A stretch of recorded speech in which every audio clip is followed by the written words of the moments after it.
Bismillahirrahmanirrahim. Assalamualaikum warahmatullahi wabarakatuh. Jumpa lagi dengan saya di Abil Maiwa Channel. Jadi teman-teman, channel ini merupakan channel pendidikan tempat kita berbagi tentang aplikasi pendidikan, Microsoft Office, serta tips dan trik komputer ya. Jadi pada video kali ini teman-teman ya, kembali lagi admin akan mencoba mengupdate informasi terbaru terkait dengan informasi yang kami dapatkan di gpnn.com terkait banyak P1 yang kebingungan ketika penempatan ditentukan oleh Dinas Pendidikan. It's okay ya.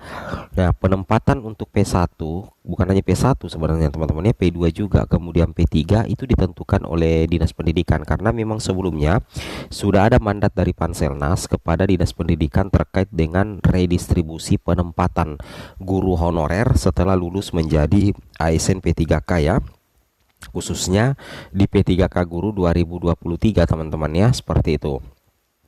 Nah, kemudian di sini kita sudah dapatkan mekanisme seleksi guru P3K 2023.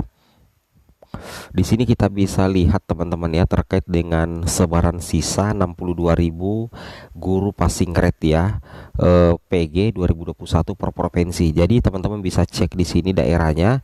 Ini terkait dengan jumlah guru lulus PG atau jumlah P1 secara keseluruhan atau secara nasional. Kita kan tahu ya bahwa jumlah P1 itu berjumlah 62.000 teman-teman ya. Nah, di sini kalau kita lihat Sulawesi Barat ya, sisa P1-nya berapa ya? Sisa P1 itu 6 ya, diusulkan 379 dan seterusnya ya. Jadi di sini dikatakan sebanyak 36.135 ya, atau sekitar 57,8% itu guru memenuhi nilai ambang batas ya tahun 2021 yang telah diusulkan formasinya ya. Jadi masih ada 26.411 yang belum diusulkan. Mudah-mudahan di tahun 2023 nanti diusulkan teman-teman. Nah, bagaimana dengan penempatan P1, P2, P3, P2, P3, P4 itu ditentukan oleh Dinas Pendidikan? Kita lihat dulu teman-teman ya, bagaimana mekanismenya di tahun 2022 seperti ini ya. Nah, jadi formasi itu di tahun 2022 itu formasi mengikuti pemenang ya. Kemudian di tahun 2022 juga formasi mengikuti pemenang. Nah, kemudian di formasi P3K 2023 di sini dikatakan formasi seluruhnya ada pada Dinas Pendidikan. Jadi sudah tidak lagi mengikuti pemenang teman-teman. Jadi betul-betul kontrol untuk penempatan itu ada pada Dinas Pendidikan, seperti itu ya. Kontrolnya itu ada pada Dinas Pendidikan teman-teman. Itu yang harus teman-teman pahami. Di sini untuk seleksi 2023 formasi seluruhnya itu ada pada Dinas Pendidikan teman-teman. Ini adalah pembeda seleksi P3K 2022 dengan seleksi P3K 2023. Kalau seleksi 2022 kemarin itu formasi mengikuti pemenang. Nah, nanti kalau P3K Guru 2023 itu formasi seluruhnya ada pada Dinas Pendidikan. Contoh misalkan ini teman-teman ya, di sini kan ilustrasinya instansinya memiliki kebutuhan 4 formasi tersebar di 4 sekolah, masing-masing satu kebutuhan. Ternyata hanya dibuka 2 formasi di instansi. Jadi sebenarnya ada 4 sekolah itu memiliki 4 kebutuhan yang tersebar di 4 sekolah, tapi yang diberikan formasi cuma 2. Nah, jadi nantinya kuota formasi itu terpakai, namun formasi tetap pada Dinas Pendidikan. Anggaplah menjadi pemenang itu adalah guru yang ada di sekolah C dan guru yang ada di sekolah D. Nantinya akan ada distribusi penempatan ya, dari Dinas Pendidikan ke sekolah ataupun sekolah induk ataupun non induk dari pemenang ya, misalnya P2 dan P3. Tapi kalian harus ketahui bahwa kuota formasi terpakai, namun formasi itu tetap ada pada Dinas Pendidikan. Seperti itu ya, ingat. Formasi itu ada pada Dinas Pendidikan, itu yang harus kalian pahami.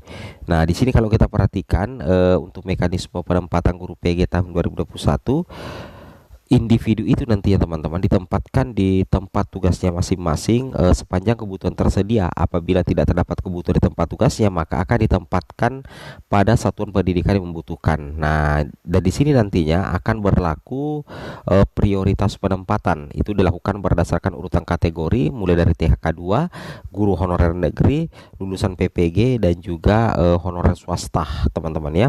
Pada masing-masing kategori juga nanti dilakukan urutan berdasarkan berdasarkan nilai yang diperoleh pada hasil seleksi tahun 2021.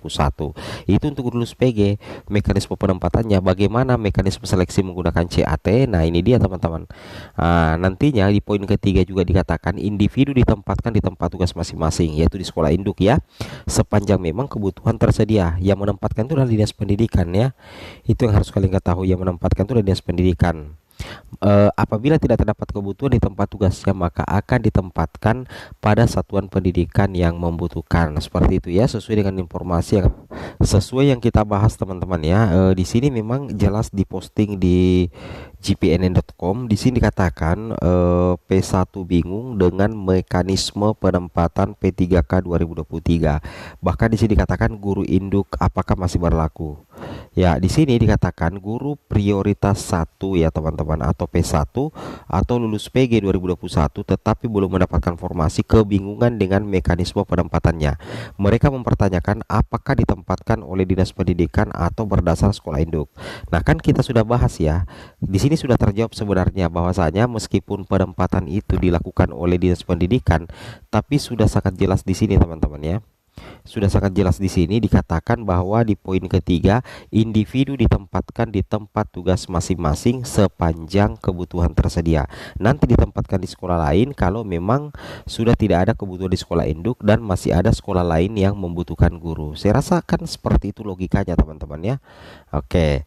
Nah, di sini dikatakan kalau dinas pendidikan yang menempatkan, bagi nggak tahu sekolah mana saja yang buka formasi P3K guru tahun 2023 ya. Dia melanjutkan jika berdasarkan sekolah induk mana saja yang buka dan tidak teman-teman. Sebab sampai saat ini petunjuk teknis belum ada ya, betul sekali ya, kita masih menunggu petunjuk teknis. Menurut Heti, jika hanya menggunakan aturan Kepmenpan RB nomor 649 tahun 2023 tidak jelas pengisian kebutuhannya. Kepmenpan RB 649 itu sifatnya terlalu umum teman-teman ya. Ingat, Kepmenpan RB nomor 649 itu sifatnya terlalu umum. Heti mencontohkan kalau masih menggunakan sekolah induk atau guru induk berarti nilai kecil pun aman teman-teman ya. Kalau di ranking semua berdasarkan urutan prioritas berarti nilai terbaik yang dilihat ya, seperti itu kira-kira. Kalau sekolah induk buka nilai kecil pun aman ya, P1 induk pasti dapat formasi. Contoh yang diberikannya itu masih prediksi dengan menggunakan juknis tahun lalu teman-teman ya. Intinya kata Heti ada plus minusnya jika dinas pendidikan yang menentukan penempatan. Plusnya, ini dia plusnya teman-teman ya. Plusnya penempatan dinas langsung yang menempatkan sehingga tidak terlempar jauh, seperti itu. Kemudian minusnya teman-teman ya. Nah, plusnya itu penempatan dinas langsung yang menempatkan sehingga tidak terlempar jauh. Minusnya itu adalah teman-teman perlu ketahui P1 tidak tahu sekolah mana saja yang membuka formasi, seperti itu kira-kira ya. Jadi ada plusnya dan ada minusnya. Plusnya itu penempatan dinas langsung yang menempatkan sehingga tidak terlempar jauh. Tapi minusnya juga ada teman-teman ya. P1 tidak tahu sekolah mana saja yang membuka formasi, seperti itu ya. Oke, mudah-mudahan saja juknis dari Kemendikbud cepat rilis teman-teman. Itu yang kita tunggu ya. Semoga bermanfaat. Assalamualaikum warahmatullahi wabarakatuh.